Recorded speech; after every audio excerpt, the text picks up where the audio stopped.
Okay mo mga kababayan. Ano? May good news.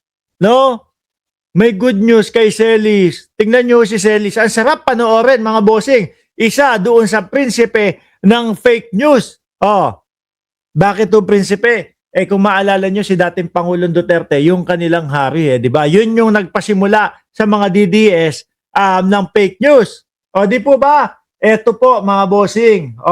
Eto ho mga kababayan, si Celis. Pakinggan at namnamin natin na habang binabasahan ng Miranda rights si Celis. Magandang araw sir, pwede pong malaman ng inyong pangalan.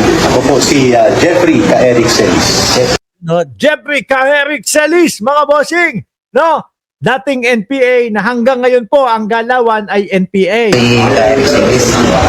Kami po ay naparito para ihain sa iyo ang isang warrant of arrest. At sa aming paghain ng warrant of arrest, kami gagamit ng cellphone bilang alternative device. Sa panguna po ng aming hepe, ang warrant section, Police Captain Rinaldo Frampis. Ay, arestado, mga kababayan. Sige, fake news pa po. At eto ano yan, magsilbi ho sana na aral doon sa mga kapwa nila mga vloggers o kapwa namin vloggers. No?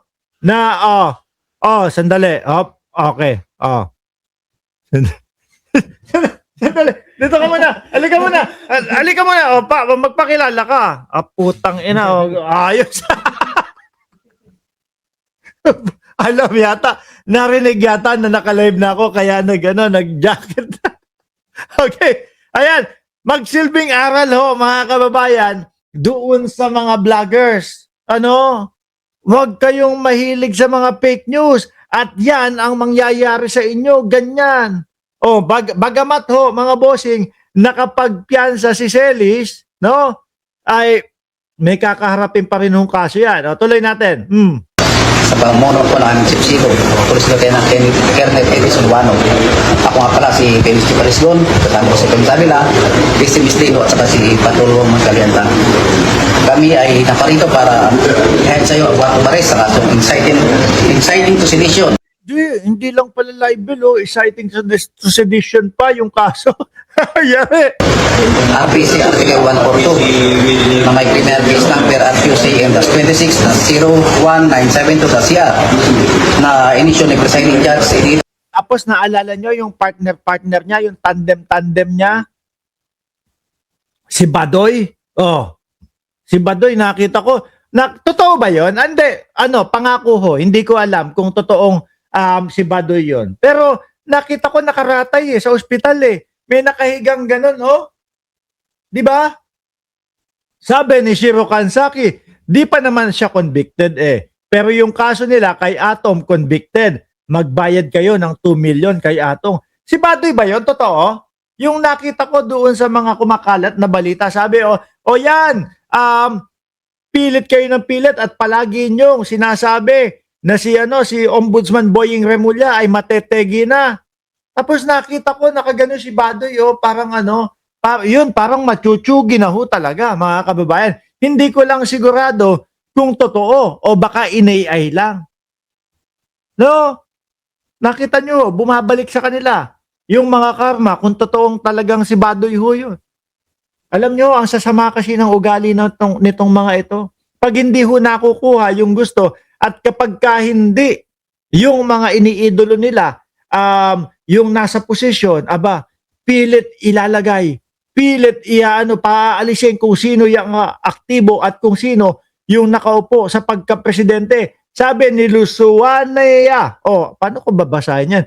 Lusuanea, AI lang yun, Mark. Okay, buti may paglilinaw. Ganyan ho tayo kapag kayong nagla-live tayo. Kapag hindi sigurado, sinasabi natin na hindi tayo sigurado kung ano yung mga nakita natin.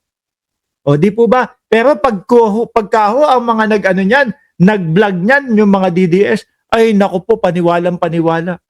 Yung iba pa nga ho Yung iba pa nga ho, mga kababayan, talagang ipinapanalangin. Kung nakita nyo ho, yung kay Ombudsman Boying Remulla, sabi ng mga kaibigan ko na mga DDS, kinakalat nila, matetegi na daw.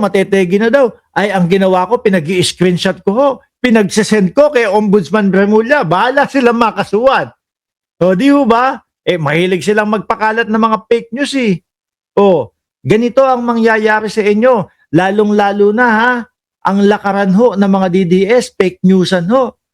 Sila yung laging may maririnig kayo. Ayon sa aking puting ahas, ayon sa aking ganito, ayon doon sa ano ko, informante ko. Mga ganun ha. Pero ang tira ho, mga libel. Para lang pabagsakin, pababain si Pangulong Bongbong Marcos. Di po ba? Pero malala yung kay Celis. Inciting to sedition.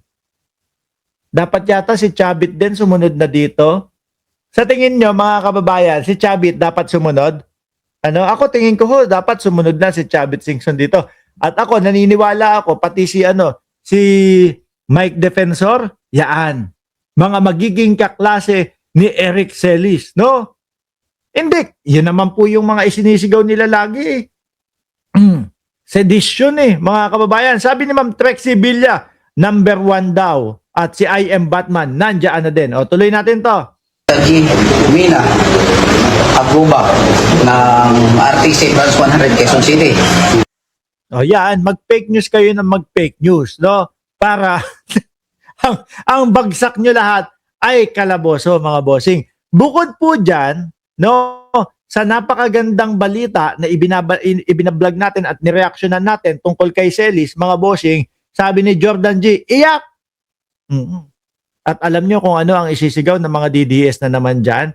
Sisigaw na naman ng mga DDS dyan, mga kababayan, sinisikil ninyo ang aming karapatan. No? Ipinapakalaboso ninyo yung mga lumalaban sa inyo. Ganyan na naman, no? Ang sasabihin niya. Kaso, mga lumalabag po o lumalagpas sa kanilang karapatan. Kaya po, nagkakaganyan. Sabi ni Alonly TV, masasama mga DDS. Meron pa ako isang magandang balita po sa inyo, mga bossing. Ito, pinagsama-sama na po namin, mga kababayan. No?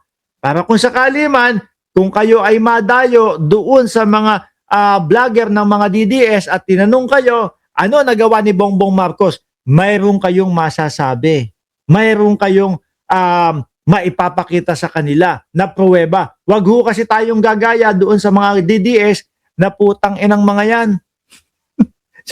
Sasabihin, masaya kami kay dating Pangulong Duterte. Okay kami kay dating Pangulong Duterte. Gusto namin manalo si Sara Duterte.